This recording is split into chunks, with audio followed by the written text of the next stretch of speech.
Movie की starting में हम जॉनी नाम के एक आदमी को देखते हैं जो काफी सारे पैसे देकर किसी इंसान से बाग खरीदता है। जॉनी की बातों से हमें पता चलता है कि वो ये बाग अपने नए सफारी पार्क के लिए खरीदा है। बाग को बेचने वाला जॉनी को वार्निंग देता है कि पिंजरे के पास भूल कर भी जाने की कोशिश मत करना। ये काफी खूंखार है। कहानी आगे बढ़ती है और हमें अगले सीन में हम कैली और उसके भाई टॉम को देखते हैं। हमें पता चलता है कि टॉम एक एबनॉर्मल बच्चा है। अगर कोई चीज उसे तुरंत न मिले तो वो काफी गुस्सा करने लगता है। यहाँ बैठे लेडी और केली की बातों से समझ आता है कि वो अपनी माँ की मौत के बाद केली ही टॉम को देखभाल कर रही थी। कैली के काफी सोचने के बाद टॉम को स्केयर सेंटर में छोड़ने का फैसला किया है। वहाँ पर टॉम का एडमिशन करवाने के बाद पेमेंट के लिए केली अपना कार्ड देती है।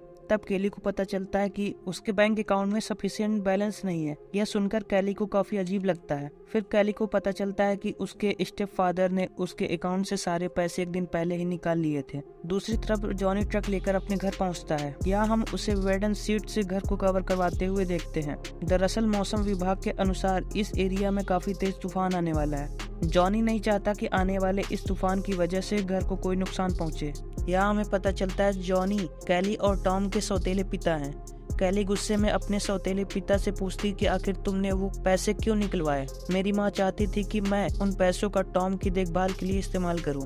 जॉनी उसे याद दिलाते हुए कहता है कि तुम्हारी माँ ने मेरे लिए कोई वसीयत नहीं छोड़ी है। मुझे वो पैसे अपने नए सफारी पार्क के लिए चाहिए, इसलिए मैंने वो पैसे निकलवा लिए हैं। जॉनी वहाँ से जाते हुए कहता है कि तुम टॉम की चिंता मत करो, वो मेरी जिम्मेदारी है। कुछ देर बाद कैली अपने कॉलेज में फोन करके बताती है कि वो अभी कॉलेज नहीं आ सकती। ये सुनकर दूसरी तरफ लुइस नाम का एक व्यक्ति कहता है, अगर तुम जल्दी कॉलेज नहीं आई तो इस बार तुम्हारी स्कॉलरशिप किसी और को दे दी जाएगी। कैली कहती है कि मुझे उन पैसों की जरूरत है। लुइस ये कहते हुए फोन काट देता है कि उम्मीद है कि तुमसे जल्द मुलाकात होगी। थोड़ी देर बाद जल्दी ठंडी ठंडी हवाएं चलने लगती हैं। ये देखकर कैली समझ जाती है कि जल्दी यहाँ तूफान आने वाला है, इसलिए वो डोर को बंद करके आराम करने के लिए चली जाती है। आगे हम देखते हैं कि रात के वक्त कोई आदमी बाघ को पिंजरे से निकालकर कैली के घर में छोड़ देता है। कुछ देर बाद बुरे सपने की वजह से कैली की नींद खुल जाती है। रेडियो के जरिए कैली को पता चलता है कि बाहर चल रहा तूफान कुछ घंटों के लिए रहने वाला है। इसके बाद कैली पानी पीने के लिए उठती है। तब उसे घर में बाघ घूमते हुए दिखाई पड़ता है, जिसे देखने के बाद वह सबसे पहले खिड़की खोलने की कोशिश करती है, लेकिन जॉनी ने तूफान आने की वजह से पहले से ही खिड़कियों को कवर करवा दिया था, जिसकी वजह से कैली को बाहर निकलने का कोई रास्ता नहीं मिलता है। तभी उसे बाघ आने की आहट सुनाई देती है। बाघ आवाज सुनकर लॉन्ड्री रूम के दरवाजा तोड़ने की कोशिश करने लगता है। ये देखकर कैली एक पाइप में छिप जाती है। कुछ सेकंड बाद बाघ दरवाजा तोड़कर रूम में आ जाता है, लेकिन कैली बिना आवाज किए पाइप में छिपी होती है। कुछ देर बाद कैली नीचे फिसलने लगती है और उसका पसीना नीचे गिरता है। बाघ आकर्षित होता है और उसके पसीने को चाटने लगता है, जिसके बाद बाघ कैली को देखकर उस पर हमला करने की कोशिश करता है, लेकिन कैली किसी तरह उस पाइप से होते हुए ऊपर के रूम में पहुंच जाती है, जहां पर उसे टॉम दिखाई पड़ता है। टॉम को लेके वो दूसरे रूम में छुप जाती है। थोड़ी देर बाद बाघ भी इसी रूम में आ जाता है। कैली परफ्यूम छिड़क कर बेड के नीचे छिप जाती है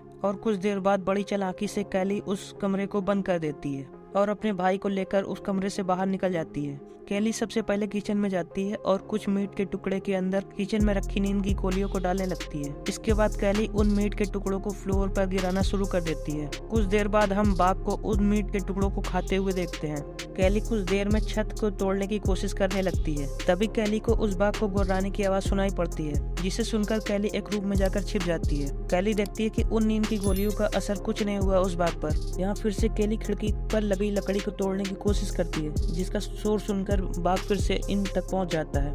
हम देखते हैं कि रूम का दरवाजा टूटने से पहले कैली छिप जाती है और दोनों बाघ के जाने का इंतजार करने लगते हैं, लेकिन कुछ देर बाद बाघ उन दोनों को देख लेता है। बाघ उन तक पहुंचने की कोशिश करने लगता है। तभी कैली लोहे की रॉड से पीछे की दीवार को तोड़ने लगती है। इससे पहले बाघ उन तक पहुंच पाता, कैली दीवार तोड़कर टॉम को बाहर निकाल देती है, लेकिन जब कैली वहां से निकलने की कोशिश करने लगती है तभी बाघ पंजा मारकर उसके पैर को जख्मी कर देता है। हम देखते हैं कि कम स्पेस होने की वजह से बाघ वहां से नहीं निकल पाता है। इसके बाद कैली को इंश्योरेंस पेपर मिलता है, जिसमें उन दोनों की मौत के बाद सौतेले पिता को सारा पैसा मिलने की बात का पता लगता है। यह देखकर कैली को समझ आता है कि उसके सौतेले पिता ने उसको बाघ के साथ यहाँ जानबूझकर फंसाया है। तभी बाघ वहाँ पर फिर से आ जाता है। कैली रोशनदान को तोड़कर बाहर निकल जाती है।